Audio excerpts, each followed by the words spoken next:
అందరికీ నమస్తే. ప్రభుత్వ ఉద్యోగుల పదవీ విరమణ వయస్సు పెంపు సంబంధించిన అంశం మళ్ళీ తెర మీదకి వచ్చింది.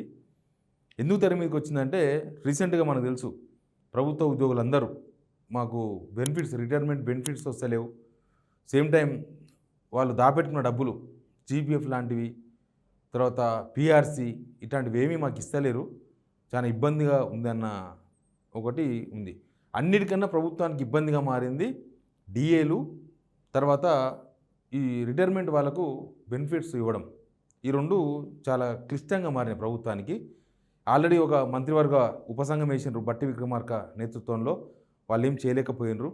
తర్వాత ఒక ఐఏఎస్ల కమిటీ వేసినారు. మొన్న రీసెంట్గా వీళ్ళు సమ్మె గిమ్మే అంటుంటే ఒక ఐఏఎస్ ముగ్గురు త్రిసభ్య కమిటీ వేసిర్రు. ఆ త్రిసభ్య కమిటీ ఒక కీలకమైన రిపోర్ట్ను బట్టి విక్రమార్క కమిటీకి ఇచ్చిండ్రు. బట్టి విక్రమార్క వాళ్ళు తీసుకుపోయి ముఖ్యమంత్రికి ఇచ్చిండ్రు. ఎట్లున్నదంటే ఇది గుడుగుడు గుంజం అనమాట. వీళ్ళే కమిటీలు ఉంటారు, వీళ్ళే అటు తిరుగుతారు ఇటు తిరుగుతారు. మరి అంతకుముందు బట్టి విక్రమార్క కమిటీ ఎందుకు చేయలేదో తెలియదు. ఇప్పుడు ఐఏఎస్ల కమిటీ ఓ రిపోర్ట్ తయారు చేసి ఇచ్చింది. దానిలో ఒకటి కీలకమైన అంశం ఉద్యోగుల పదవీ విరమణ పెంపు. అది తప్ప వేరే మార్గం లేదు. ఎందుకంటే ఎవ్రీ మంత్ రిటైర్మెంట్ అయితేనే ఉంటారు. రిటైర్మెంట్ కాకుండా ఆపాలంటే కేవలం వయస్సు పెంచడం తప్ప వేరే మార్గం లేదు. కాబట్టి అదొక కీలకమైన సూచన ఐఏఎస్ల కమిటీ, ఆ అధికారుల కమిటీ చేసిందంట. దాని మీద నిర్ణయం తీసుకున్నారు. రేపు 5వ తేదీన క్యాబినెట్ సమావేశంలో ఫైనల్గా చర్చించి తుది నిర్ణయం తీసుకోబోతున్నారు. అది ఆల్రెడీ ఒక లీక్ ఇచ్చేసింది ప్రభుత్వం. అంటే ముందు ప్రభుత్వ ఉద్యోగులకు లీక్ ఇస్తే అక్కడి నుంచి ఎట్లాంటి రియాక్షన్ వస్తుందో చూద్దామంటారు కదా. ఆ ప్రభుత్వాలు అన్నీ అట్లే చేస్తాయి. రియాక్షన్ చూసిన తర్వాత నిర్ణయాన్ని ఇంకా గట్టిగా ప్రకటించవచ్చు అనేది ప్రభుత్వ ఉద్దేశం ఉండొచ్చు. ఈ వార్త మీకు చెప్తా. సబ్స్క్రైబ్ చేసుకునే వాళ్ళు మాత్రం కిందనే ఉన్న సబ్స్క్రైబ్ బటన్ నొక్కండి. చర్చలో పోతే ఉద్యోగుల పదవీ విరమణ వయసు పెంపు అనేదే ఇప్పుడు ప్రధానమైన అంశం ప్రభుత్వం పైన ఉంది. ఎందుకు పదవీ విరమణ వయసు పెంచాలంటే రిటైర్మెంట్స్ ఆపాలి. రిటైర్మెంట్స్ ఆపితే తప్ప రిటైర్మెంట్స్ బెనిఫిట్ అనే గొడవ పోదు. రిటైర్మెంట్ అయిన వాళ్ళకు ఇవ్వాల్సిందే. కొంతమంది కోర్టుకు పోయి సాధించుకున్నారు, కానీ అందరూ కోర్టుకు పోలేరు కదా.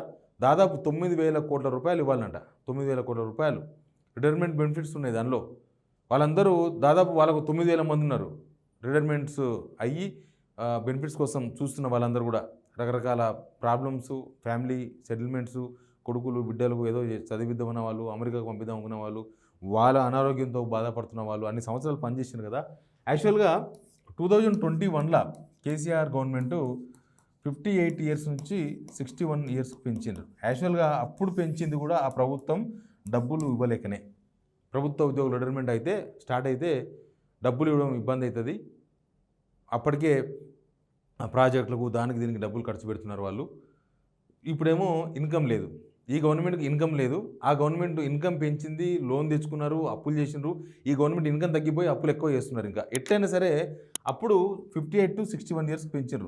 నిజానికి ఇదే ఎక్కువ.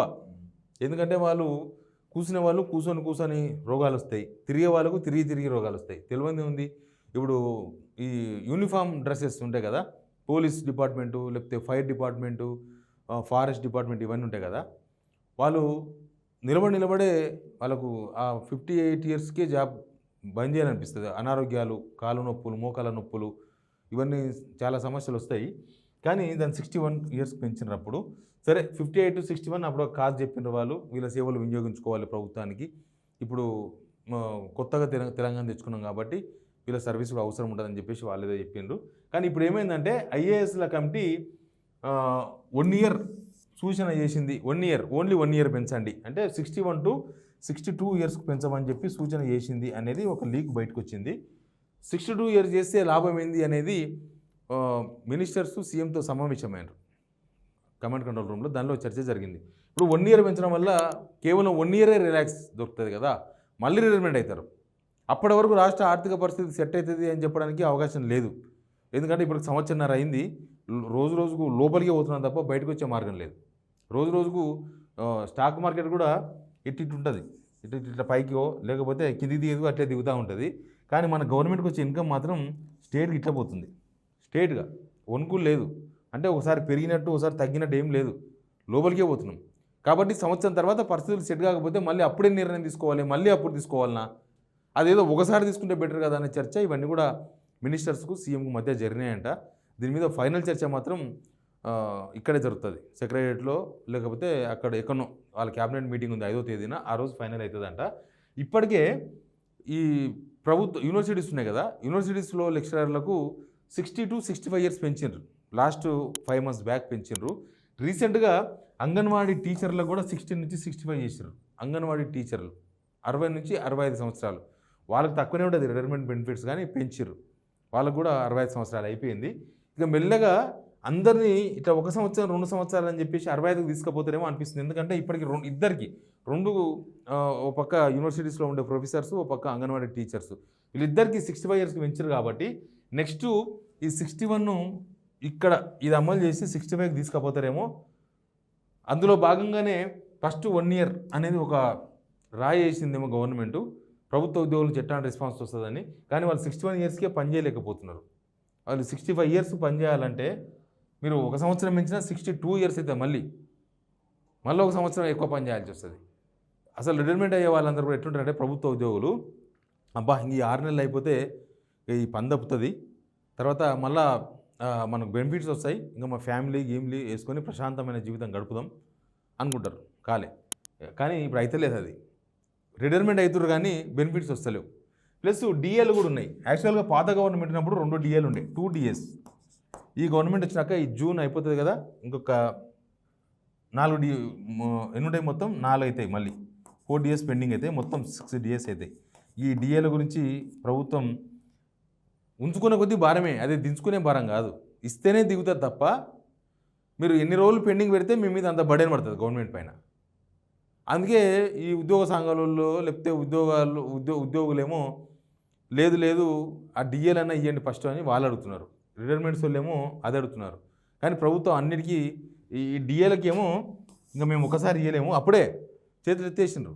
మేము ఒకసారి ఇవ్వలేము, కొద్దిగా ఇస్తాం, నెలకి ఇంత పెడతాం, నెలకు 200 కోట్లు పెడతాం. అంతకుముందు 300 కోట్లు అన్నారు, ఇప్పుడు 200 కోట్లు అంటున్నారంట. నెలకు ఎన్ని కోట్లు పెడతారో తెలియదు. కానీ అంత పెండింగ్ ఉంది. మళ్ళీ ఎవ్రీ మంత్ రిటైర్మెంట్స్ అయ్యే వాళ్ళు ఉంటారు. ప్లస్ మళ్ళీ డిఏలు 6 months ఒకసారి డిఏ మీద పడుతుంటుంది. కాబట్టి ఇంకా ప్రభుత్వం ఏం డిసైడ్ చేస్తుందో 5వ తారీఖు నాడు.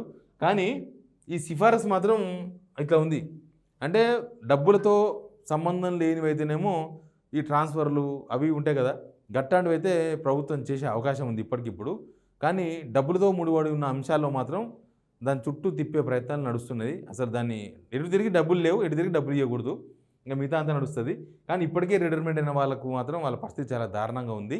మళ్ళీ ఇప్పుడు రిటైర్మెంట్స్ కొత్తగా అయితే మనం ఏం చేయలేమని ఫైనల్గా ఏజ్ పెంచడమే, రిటైర్మెంట్ ఏజ్ను 1 to 4 years వరకు పెంచడమే ప్రభుత్వం. ఫస్ట్ 1 year పెంచి తర్వాత మళ్ళీ నెక్స్ట్ ఇయర్ నిర్ణయం తీసుకుంటుంది అనుకుంటారా? లేకపోతే ఒకటేసారి ఒక 3 years పెంచేసి ఒక 3 years వరకు టెన్షన్ లేకుండా, ఫైనాన్షియల్ ఇబ్బందులు అలాంటి లేకుండా చూసుకుంటారా? ఏమైతే తెలియదు. 5వ తారీఖు నాడు మాట్లాడదాం. క్యాబినెట్ సమావేశం, చాలా కీలకమైన చర్చలు జరగబోతున్నాయి దీనిపైన. Please subscribe signal TV.